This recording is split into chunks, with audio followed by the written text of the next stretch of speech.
வணக்கம் நண்பர்களே. நம்ம மெட்ராஸ் உயர்நீதிமன்ற நீதித்துறை ஆட்சேர்ப்பு பிரிவு 2024 பணியாளர் தேர்விற்கு தொடர்ந்து நாம இலவச மாதிரி தேர்வுகள் நடத்திக்கிட்டு இருக்கோம். இதில் இலவச மாதிரி தேர்வு 6 விடைகள் தான் இந்த வீடியோவில் பார்க்க போகிறோம்.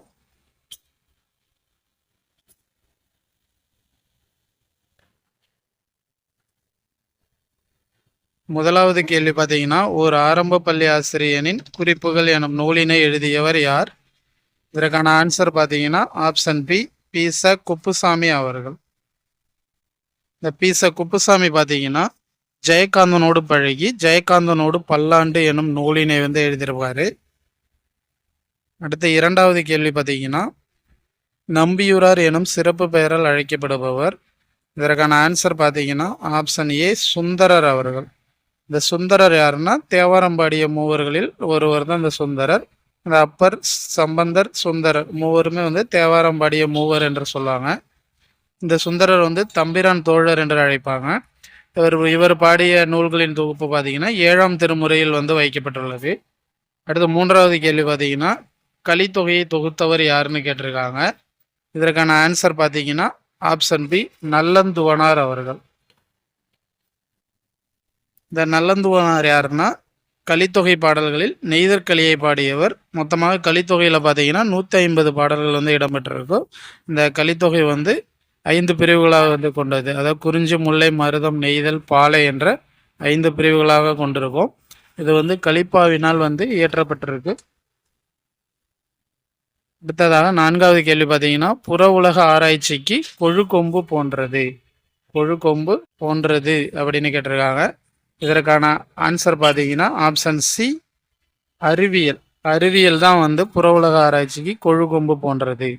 5வது கேள்வி பார்த்தீங்கன்னா, ஐநாவின் முதல் பெண் தலைவர் யார்? இதற்கான ஆன்சர் பார்த்தீங்கன்னா ஆப்ஷன் சி, விஜயலட்சுமி பண்டிட். அடுத்ததாக 6வது கேள்வி பார்த்தீங்கன்னா, பொறுத்துக. இயற்கை ஓவியம் பார்த்தீங்கன்னா 10 பாட்டு. இயற்கை தவம் சிந்தாமணி.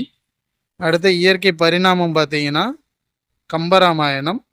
இயற்கை அன்புனா பெரிய புராணம். இதற்கான ஆன்சர் பார்த்தீங்கன்னா ஆப்ஷன் டி, 3, 1, 4, 2. 7வது கேள்வி பார்த்தீங்கன்னா, பழந்தமிழ் இலக்கியங்களை பாதுகாத்து வைத்தவை. இதற்கான ஆன்சர் பார்த்தீங்கன்னா ஆப்ஷன் சி, பனையோலைகள். பனையோலைகள் தான் பழங்கால இலக்கியங்களை பாதுகாத்து வைத்திருக்கு.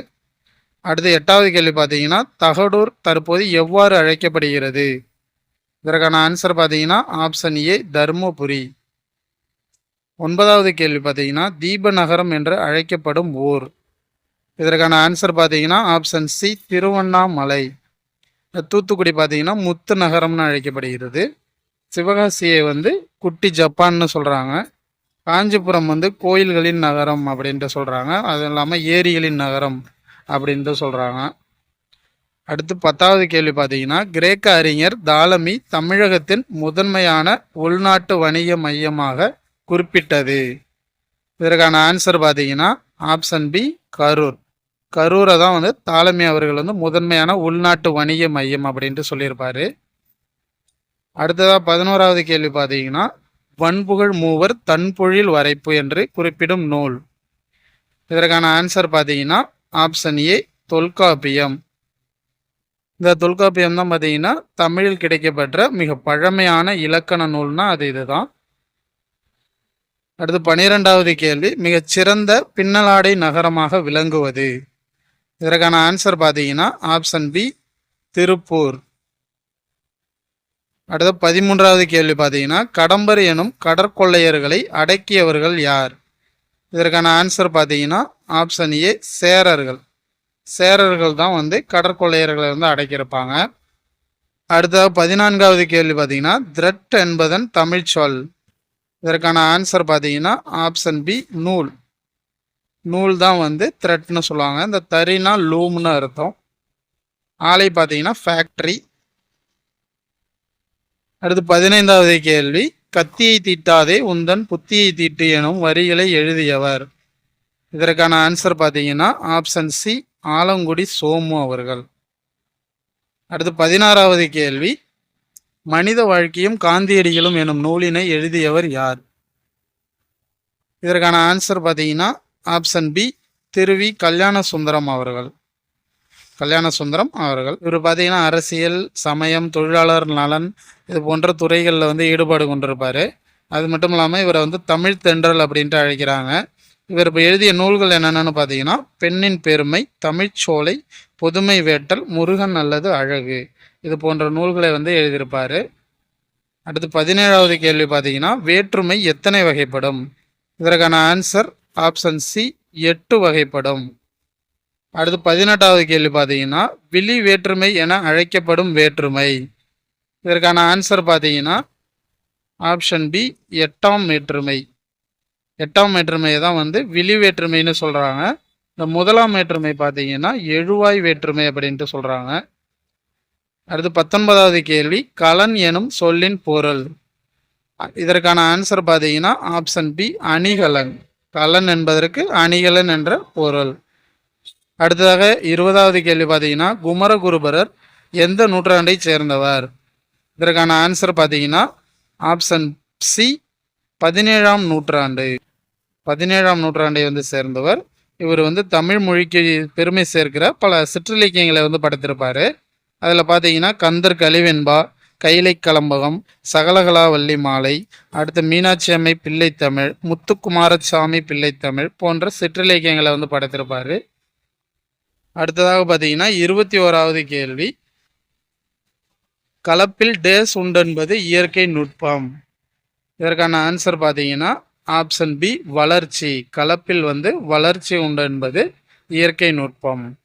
அடுத்து 22வது கேள்வி பார்த்தீங்கன்னா கல்வி பயிற்சிக்குரிய பருவம் டேஸ்னு கேட்டிருக்காங்க. இதற்கான ஆன்சர் பார்த்தீங்கன்னா ஆப்ஷன் ஏ இளமை பருவம். அடுத்ததாக 23வது கேள்வி உடன்நிகழ்ச்சி பொருள்களில் வரும் வேற்றுமை டேஸ். இதற்கான ஆன்சர் பார்த்தீங்கன்னா ஆப்ஷன் ஏ 3ஆம் வேற்றுமை. 3ஆம் வேற்றுமை தான் வந்து உடன்நிகழ்ச்சி பொருள்களில் வரும். அதாவது ஒடு, ஓடு அது போன்று வருவது தான் வந்து 3ஆம் வேற்றுமையில் உள்ள உடன்நிகழ்ச்சி பொருள்கள்.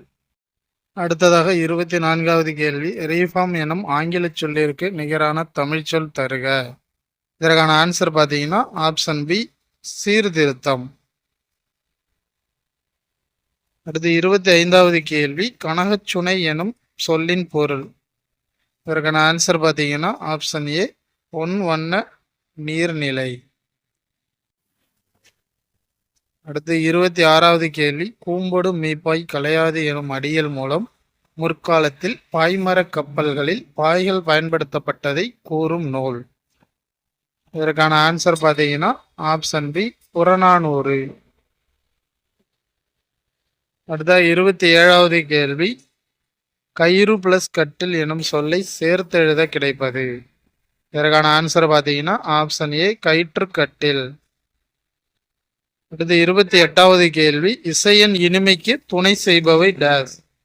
இதற்கான ஆன்சர் பார்த்தீங்கன்னா ஆப்ஷன் ஏ இசைக்கருவிகள். இசைக்கருவிகள் தான் வந்து இசையின் இனிமைக்கு துணை செய்கின்றன. அடுத்து 29வது கேள்வி பார்த்தீங்கன்னா கீழ்கண்டவற்றுள் காற்றினால் பயன்படுத்தி இயக்கப்படுவது. இதற்கான ஆன்சர் பார்த்தீங்கன்னா ஆப்ஷன் சி குழல். குழல் தான் வந்து காற்றுக்கருவி, அதாவது புல்லாங்குழல் அதெல்லாம் சொல்லுவாங்க. அடுத்ததாக 30வது கேள்வி கருங்குவளை இலக்கண குறிப்பு தருக. இதற்கான ஆன்சர் பார்த்தீங்கன்னா ஆப்ஷன் ஏ பண்புத்தொகை. 31வது கேள்வி ஒன்றுக்கு மேற்பட்ட சொற்களில் எனும் உருபு மறைந்து வருவது டேஸ். இதற்கான ஆன்சர் பார்த்தீங்கன்னா ஆப்ஷன் சி எண்ணுமை. அடுத்ததாக 32வது கேள்வி தொகாநிலை தொடர். இதற்கான கேள்வி தொகாநிலை தொடர். 32வது கேள்வி தொகாநிலை தொடர் எத்தனை வகைப்படும்? இதற்கான ஆன்சர் பார்த்தீங்கன்னா ஆப்ஷன் பி 9. அதே வந்து தொகைநிலை தொடர்னு பார்த்தீங்கன்னா 6 வகைப்படும். அடுத்ததாக 33வது கேள்வி சென்றனர் வீரர் இலக்கண குறிப்பு தருக. இதற்கான ஆன்சர் பார்த்தீங்கன்னா ஆப்ஷன் சி வினைமுற்று தொடர். அதாவது ஒரு வினை வந்து முடிந்துட்டு சென்றனர் அப்படிங்கிறத வினை வந்து முடிந்து விட்டது. இது 34வது கேள்வி அரசரை அவரது டேஸ் காப்பாற்றும். ஆப்ஷன் பி குற்றமற்ற ஆட்சி. அடுத்ததாக 35வது கேள்வி, எப்பொழுது பல நூல்களை கற்றவரின் கல்வி பெருமை அடையும்? இதற்கான ஆன்சர் பார்த்தீங்கன்னா ஆப்ஷன் ஏ, அறிஞர்கள் நிறைந்த அவையில் பேசுவதால். அடுத்து 36வது கேள்வி, யாணர் என்பதன் பொருளை கூறுக. இதற்கான ஆன்சர் பார்த்தீங்கன்னா ஆப்ஷன் பி, புது வருவாய். யாணர் என்றால் புது வருவாய். வருவாய் என்பது பார்த்தீங்கன்னா வாரி. 37வது கேள்வி, கனத்த மழை எனும் சொல்லின் பொருள். இதற்கான ஆன்சர் பார்த்தீங்கன்னா ஆப்ஷன் ஏ, பெருமழை. 38வது கேள்வி, கொங்கு மண்டல சதகம் எனும் நூலினை இயற்றியவர். இதற்கான ஆன்சர் பார்த்தீங்கன்னா ஆப்ஷன் ஏ, கார்மேக கவிஞர். 39வது கேள்வி, முற்காலத்தில் டேஸ் இரண்டும் ஒரே மதிப்புடையதாக இருந்தன. ஆப்ஷன் பி, உப்பும் நெல்லும். 40வது கேள்வி, தேயிலை தொழிற்சாலை நிறைந்து காணப்படும் மாவட்டம். இதற்கான ஆன்சர் பார்த்தீங்கன்னா ஆப்ஷன் டி, நீலகிரி. 41வது கேள்வி, ஏழைகளின் ஊட்டி என்று அழைக்கப்படுவது டேஸ். இதற்கான ஆன்சர் பார்த்தீங்கன்னா ஆப்ஷன் பி, ஏற்காடு. அடுத்து 42வது கேள்வி, பாலாடை இச்சொல்லுக்குரிய புணர்ச்சி டேஸ். இதற்கான ஆன்சர் பார்த்தீங்கன்னா ஆப்ஷன் ஏ, இயல்பு புணர்ச்சி. 43வது கேள்வி, கல்லில் நார் உரித்தல் என்ற ஊமை தொடரின் பொருள் தருக. இதற்கான ஆன்சர் பார்த்தீங்கன்னா ஆப்ஷன் பி, இயலாத செயல். கல்லில் நார் உரிப்பது என்பது இயலாத செயல். இது 44வது கேள்வி, நிலைமொழி ஈரும் வருமொழி முதலும் இணைவது. இதற்கான ஆன்சர் பார்த்தீங்கன்னா ஆப்ஷன் ஏ, புணர்ச்சி. நிலைமொழியும் வருமொழியும் இணைந்தால் அதுக்கு பேர் புணர்ச்சி. அதாவது அடுத்ததாக 45வது கேள்வி, கிழக்கு தொடர்ச்சி மலையும் மேற்கு தொடர்ச்சி மலையும் சந்திக்கும் இடம். இதற்கான ஆன்சர் பார்த்தீங்கன்னா ஆப்ஷன் பி, நீலகிரி. அடுத்ததாக 46வது கேள்வி, பழந்தமிழர் வழிபாட்டு மரபுகள் எனும் நூலின் பதிப்பாசிரியர் யார்? இதற்கான ஆன்சர் பார்த்தீங்கன்னா ஆப்ஷன் பி, ஆ கௌரன். 47வது கேள்வி, பரிவாதினி எனும் வீணை யாருடைய காலத்தில் வழக்கத்தில் இருந்ததாக கூறப்படுகிறது? இதற்கான ஆன்சர் பார்த்தீங்கன்னா ஆப்ஷன் சி, மகேந்திரவர்மன். மகேந்திரவர்ம பல்லவன். 48வது கேள்வி, தமிழ் மக்களிடம் 36 வகையான முரசுகள் இருந்ததாக குறிப்பிடும் நூல். இதற்கான ஆன்சர் பார்த்தீங்கன்னா ஆப்ஷன் பி, சிலப்பதிகாரம். 49வது கேள்வி, கீழ்கண்டவற்றுள் கஞ்சக்கருவி எது? இதற்கான ஆன்சர் பார்த்தீங்கன்னா ஆப்ஷன் சி, பாண்டில். அடுத்து 50வது கேள்வி, பதிகம் என்பது எத்தனை பாடல்களை கொண்டது? இதற்கான ஆன்சர் ஆப்ஷன் ஏ, 10 பாடல்கள். அடுத்ததாக பார்த்தீங்கன்னா பகுதி ஆவண்ணா 51வது கேள்வி, மிகச்சிறந்த ஒலி எதிரொலிப்பு பொருள் டேஸ்.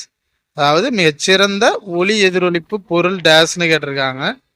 இதற்கான ஆன்சர் பார்த்தீங்கன்னா ஆப்ஷன் ஏ, வெள்ளி. அடுத்ததாக 52வது கேள்வி, சூரியனிடமிருந்து வெப்ப ஆற்றல் எதன் மூலம் பூமியை வந்தடைகிறது? இதற்கான ஆன்சர் பார்த்தீங்கன்னா ஆப்ஷன் சி, வெப்ப கதிர்வீச்சு. அடுத்ததாக 53வது கேள்வி, குறைந்த மின்தடை கொண்ட கம்பியின் மூலம் மின்னாற்றலை புவிக்கு இடமாற்றம் செய்யும் முறை டேஸ். இதற்கான ஆன்சர் பார்த்தீங்கன்னா ஆப்ஷன் ஏ, புவி தொடுப்பு. அடுத்து 54வது கேள்வி, அணுவில் உள்ள எதிர்மின் தன்மை கொண்ட சிறு துகள் டேஸ்.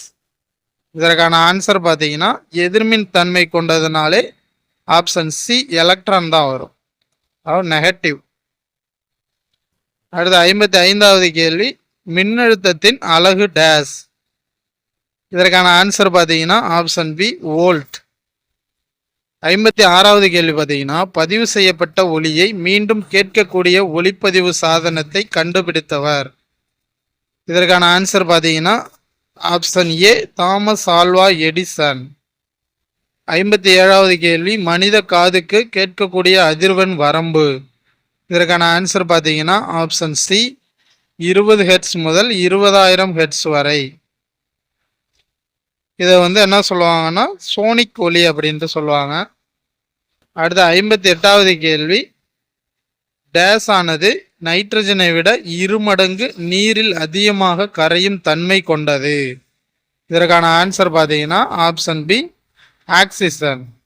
ஆக்சிஜன் வந்து நைட்ரஜனை விட 2 மடங்கு அதிகமாக நீரில் கரையுமா. அடுத்து 59வது கேள்வி, கார்பன் டை ஆக்சைடு நீருடன் சேர்ந்து டேஸை மாற்றுகிறது. இதற்கான ஆன்சர் பார்த்தீங்கன்னா நீல லிட்மஸை சிவப்பாக மாற்றுகிறது. Option A. அடுத்ததாக 60வது கேள்வி, தூய மழை நீரின் பிஹெச் மதிப்பு. இதற்கான ஆன்சர் பார்த்தீங்கன்னா ஆப்ஷன் பி 5.6. அடுத்ததாக 61வது கேள்வி, ஒரு தனிமத்தின் அனைத்து அணுக்களும் டேஸ்னு கேட்டிருக்காங்க. இதற்கான ஆன்சர் பார்த்தீங்கன்னா ஒரே அணு எண்ணையும் வேறுபட்ட நிற எண்ணையும் கொண்டுள்ளன. Option C. அடுத்ததாக 62வது கேள்வி, நமது உடலில் பின்வரும் எவை இயக்கத்திற்கு உதவுகின்றன. இதற்கான ஆன்சர் ஆப்ஷன் ஏ எலும்புகள் மற்றும் தசைகள். அடுத்த 63வது கேள்வி, தைராய்டு சுரப்பி தொடர்பான நோய்களை தடுக்க உதவுவது டேஸ். இதற்கான ஆன்சர் பார்த்தீங்கன்னா ஆப்ஷன் பி அயோடின். 64வது கேள்வி, நாளமில்லா சுரப்பிகளால் உற்பத்தி செய்யப்படும் வேதிப்பொருள்கள் டேஸ் எனப்படும். இதற்கான ஆன்சர் பார்த்தீங்கன்னா ஆப்ஷன் ஏ ஹார்மோன்கள். 65வது கேள்வி, இந்தியாவில் ஆங்கில ஆட்சியை எதிர்ப்பதில் தமிழ்நாட்டில் முன்னோடியாக இருந்தவர். இதற்கான ஆன்சர் ஆப்ஷன் ஏ பூலித்தேவர் அவர்கள்.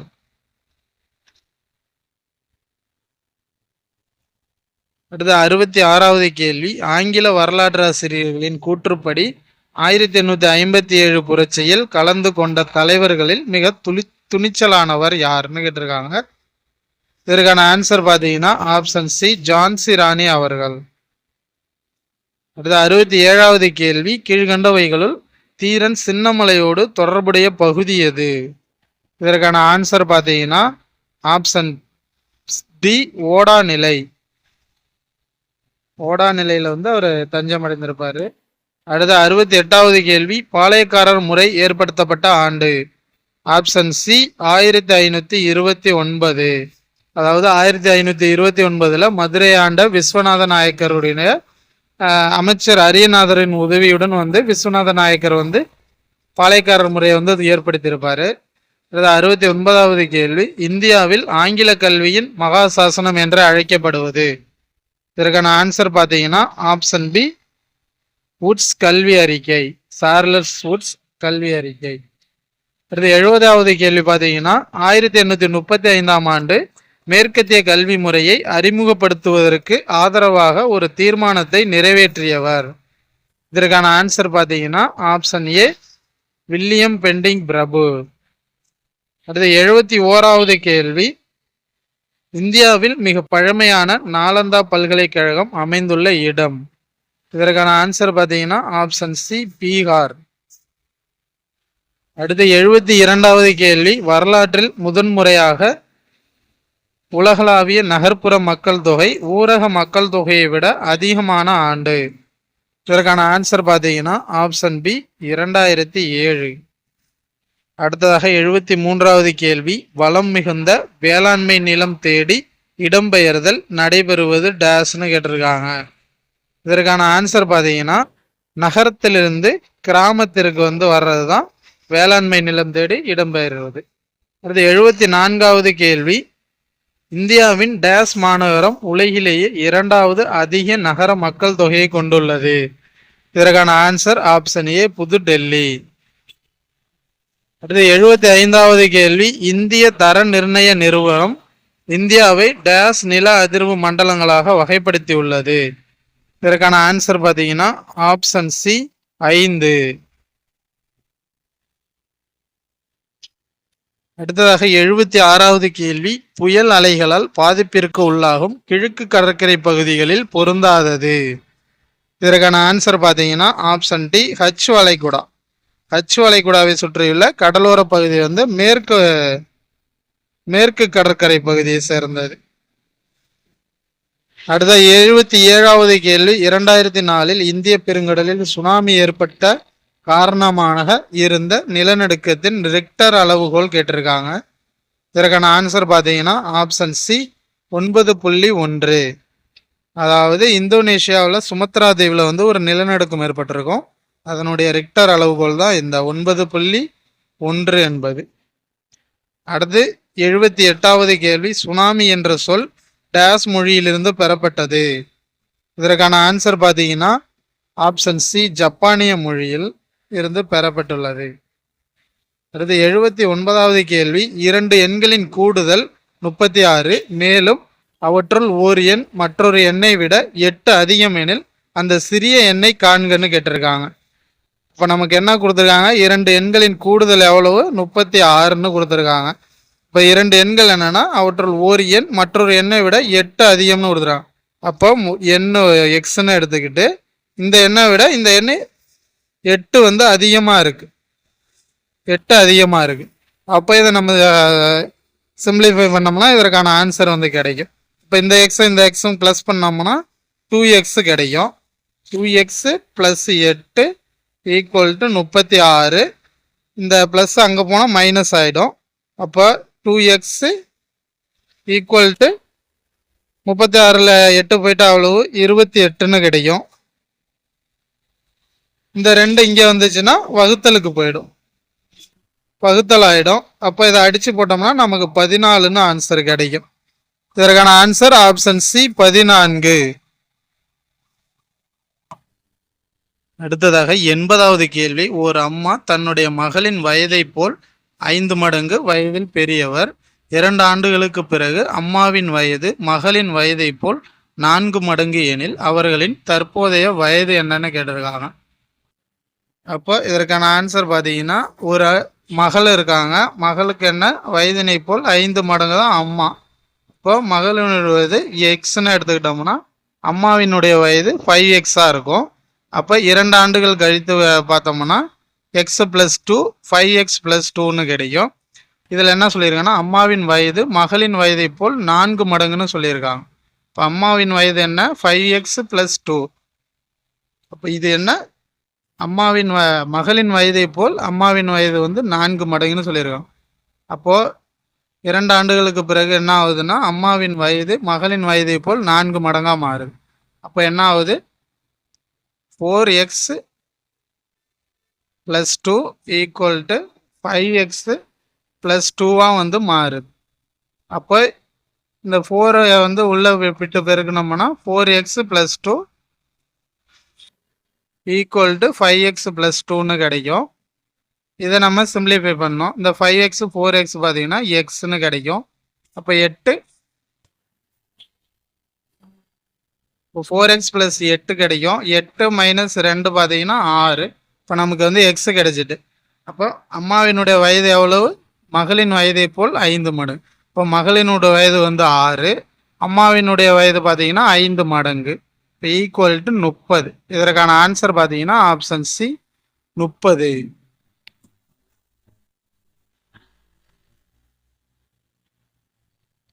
அடுத்து 81வது கேள்வி, அகிலா ஒரு தேர்வில் 80% மதிப்பெண்களை பெற்றால் அவள் பெற்றது 576 மதிப்பெண்கள் எனில் அந்த தேர்வில் மொத்த மதிப்பெண்களை காண்க. என்ன கொடுத்துருக்காங்கன்னா அகிலா வந்து ஒரு தேர்வில் 80% மதிப்பெண் பெற்றிருக்கா, அவளுடைய மதிப்பெண் எவ்வளவு, 576. இப்போ 576 மதிப்பெண்கள் வந்து பெற்றிருக்கா. இதிலே பார்த்தீங்கன்னா மொத்த மதிப்பெண்களை காண்கன்னு கேட்டிருக்காங்க. அப்போ அகிலா வந்து அந்த மொத்த மதிப்பெண் நமக்கு தெரியாது, அதில் 80% வந்து பெற்றிருக்காங்க. அப்போ இதை நம்ம அடித்து போட்டோம்னா நமக்கு ஆன்சர் வந்து கிடைச்சிடும். இப்போ இந்த 100 இங்கே போயிடும், 80 வகுத்தலாக வந்துடும். இப்போ இதை அடித்தோம்னா நமக்கு 0 0. இதற்கான ஆன்சர் என்ன கிடைக்குன்னா 720. இப்போ மொத்த மதிப்பெண்கள் என்ன, 720ன்னு கிடைக்கும். Option C. அடுத்து 82வது கேள்வி, 600ன் x% என்பது 450 எனில் எக்ஸின் மதிப்பை காண்க. அப்போ 600ன் எக்ஸ் என்பது x% என்பது 450. அப்போ என்ன கொடுத்துருக்காங்க, 600 இதனுடைய எக்ஸ் % = 450ன்னு கொடுத்துட்டாங்க. அப்போ இதை நம்ம அடித்தோம்னா என்ன கிடைக்கும், நமக்கு 600 இருக்குது. அப்போ இந்த 100க்கும் இந்த 0க்கும் அடிபட்டுரும். இப்போ 6x இருக்குது. அப்போ இந்த 6 வந்து கீழே வகுத்தலாக்கணும்னா நமக்கு ஆன்சர் என்ன கிடைக்குன்னா 5 30, 6 36, 7 42, 7. இதற்கான ஆன்சர் பார்த்தீங்கன்னா 75ன்னு கிடைக்கும். Option C.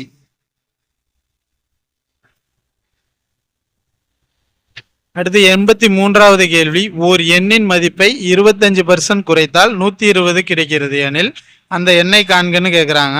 அப்போ ஒரு எண் இருக்கு, அதை என்ன பண்ணுறாங்க, -25 குறைக்கிறாங்க. அப்போ 25 எவ்வளோ குறைக்கிறாங்கன்னு தெரியாது. அப்போ 25 எக்ஸ்ன்னு எடுத்துக்கோங்க, பை 100 குறைக்கிறாங்க. இதில் என்ன கிடைக்குது, 120 கிடைக்குது.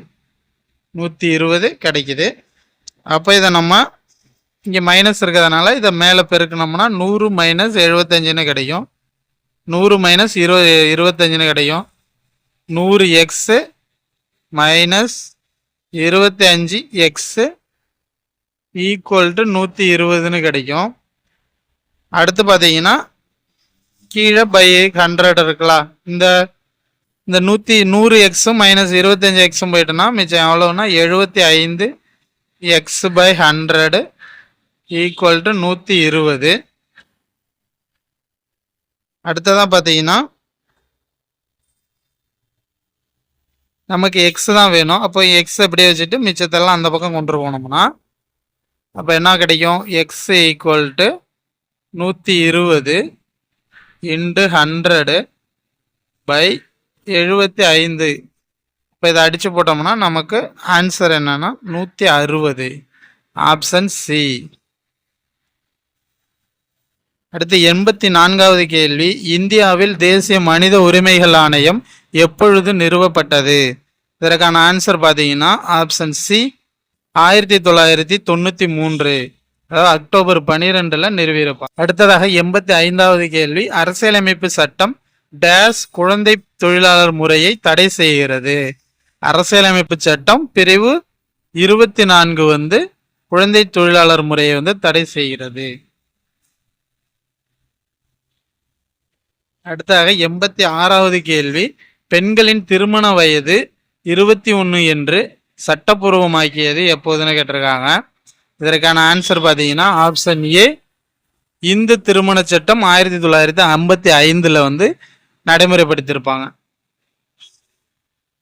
அடுத்து 87வது கேள்வி, ஐநா சபை 1979ஆம் ஆண்டை சர்வதேச ஆண்டாக எந்த ஆண்டாக அறிவித்திருக்குதுன்னு கேட்டிருக்காங்க. இதற்கான ஆன்சர் பார்த்தீங்கன்னா ஆப்ஷன் பி, குழந்தைகள் ஆண்டா அறிவித்திருக்கிறாங்க. அடுத்ததாக பார்த்தீங்கன்னா 1978 பெண்கள் ஆண்டாக அறிவித்திருப்பாங்க. 1978 பெண்கள் ஆண்டாகவும் 1979 குழந்தைகள் ஆண்டாகவும் அறிவிச்சிருப்பாங்க. அடுத்ததாக 88வது கேள்வி, உலக மனித உரிமைகள் தினமாக அனுசரிக்கப்படும் நாள் கேட்டிருக்காங்க. இதற்கான ஆன்சர் பார்த்தீங்கன்னா ஆப்ஷன் பி, டிசம்பர் 10. டிசம்பர் 10 உலக ஹியூமன் ரைட்ஸ் தினம். அடுத்து பார்த்தீங்கன்னா 89வது கேள்வி, பாதசாரிகள் சாலையை கடக்கும் இடம். இதற்கான ஆன்சர் பார்த்தீங்கன்னா ஆப்ஷன் சி, வரிகோட்டு பாதையில். அடுத்ததாக 90வது கேள்வி, ரூபியா என்றால் டேஸ் நாணயம் என்று பொருள். இதற்கான ஆன்சர் பார்த்தீங்கன்னா ஆப்ஷன் பி, வெள்ளி நாணயம். அடுத்த 91வது கேள்வி, இந்திய ரூபாய் குறியீட்டை வடிவமைத்தவர் டேஸ். இதற்கான ஆன்சர் பார்த்தீங்கன்னா ஆப்ஷன் சி, உதயகுமார் அவர்கள். இவர் தமிழ்நாட்டை சேர்ந்தவர். அடுத்து 92வது கேள்வி, வங்கி பணம் என்பது எது? இதற்கான ஆன்சர் பார்த்தீங்கன்னா ஆப்ஷன் டி, மேற்கூறிய அனைத்தும். அடுத்து 93வது கேள்வி, உலக சுனாமி விழிப்புணர்வு தினம் எப்பொழுது கடைபிடிக்கப்படுகிறது? இதற்கான ஆன்சர் பார்த்தீங்கன்னா ஆப்ஷன் பி, டிசம்பர் 5. அடுத்ததாக 94வது கேள்வி, சமீபத்தில் காலமான பாத்திமா பீவி அவர்கள் கீழ்கண்ட எந்த சிறப்பை பெற்றுள்ளார்? இதற்கான ஆன்சர் பார்த்தீங்கன்னா ஆப்ஷன் டி, மேற்கண்ட அனைத்தும். அதாவது உச்சநீதிமன்றத்தின் முதல் பெண் நீதிபதியா இருந்திருக்காங்க. முஸ்லிம் சமூகத்தில் இருந்து நீதித்துறையின் உயர் பதவி வகித்த முதல் பெண். அடுத்ததாக பார்த்தீங்கன்னா வழக்கறிஞர் கழகத்தின் தங்கப்பதக்கம் பெற்ற முதல் பெண்மணி. இந்த மூன்றுமே இவங்க தான். அடுத்து 95வது கேள்வி பார்த்தீங்கன்னா, புதிய மத்திய தலைமை தகவல் ஆணையராக நியமனம் செய்யப்பட்டுள்ளவர். இதற்கான ஆன்சர் பார்த்தீங்கன்னா ஆப்ஷன் ஏ, ஹீராலால் சமரியா. ஹீராலால் சமரியாங்கிறவங்க தான் புதிய மத்திய தலைமை தகவல் ஆணையராக இருக்கிறாங்க. இது 96வது கேள்வி, இந்தியாவின் முதல் நிகர பூஜ்ஜிய வணிக பூங்கா எங்கு தொடங்கப்பட்டுள்ளது? இதற்கான ஆன்சர் பார்த்தீங்கன்னா ஆப்ஷன் பி சென்னையில் வந்து தொடங்கியிருக்காங்க. அடுத்தது 97வது கேள்வி, யுனெஸ்கோவின் படைப்பாற்றல் நகரங்களின் பட்டியலில் சமீபத்தில் சேர்க்கப்பட்டுள்ள இந்திய நகரங்கள். இதற்கான ஆன்சர் பார்த்தீங்கன்னா ஆப்ஷன் ஏ கோழிக்கோடு, குவாலியர். 97வது கேள்வி, யுனெஸ்கோவின் படைப்பாற்றல் நகரங்களின் பட்டியலில் சமீபத்தில் சேர்க்கப்பட்டுள்ள இந்திய நகரங்கள். இதற்கான ஆன்சர் பார்த்தீங்கன்னா ஆப்ஷன் ஏ கோழிக்கோடு, குவாலியர். இந்த கோழிக்கோடு வந்து இலக்கியத்திற்கான நகரமாகவும் குவாலியர் வந்து இசை நகரமாகவும் வந்து சேர்த்திருக்காங்க. அடுத்து 98வது கேள்வி, 1857ஆம் ஆண்டு கொழுப்பு தடவப்பட்ட துப்பாக்கியை பயன்படுத்த மறுத்து தனது உயர் அதிகாரியை சுட்டு கொன்றவர் டேஷ்னு கேட்டிருக்காங்க. இதற்கான ஆன்சர் பார்த்தீங்கன்னா ஆப்ஷன் ஏ மங்கள் பாண்டே. அடுத்து 99வது கேள்வி, 1937ஆம் ஆண்டு பிரபலமான அடிப்படை கல்வி திட்டமான வார்தா கல்வி திட்டத்தை உருவாக்கியவர். இதற்கான ஆன்சர் பார்த்தீங்கன்னா ஆப்ஷன் பி காந்தியடிகள். 1937 வார்தா கல்வி திட்டத்தை வந்து உருவாக்கியவர் யாருன்னா காந்தியடிகள். அடுத்ததாக 100வது கேள்வி, தட்சசீலத்தை யுனெஸ்கோ அமைப்பு உலக பாரம்பரிய தலமாக எப்பொழுது அறிவித்தது? இதற்கான ஆன்சர் பார்த்தீங்கன்னா ஆப்ஷன் சி 1980. ஓகே நண்பர்களே, இதோட இந்த 6வது இலவச மாதிரி தேர்விற்கான விடைகள் வந்து முடிவு பெறுகிறது. Okay friends, thanks.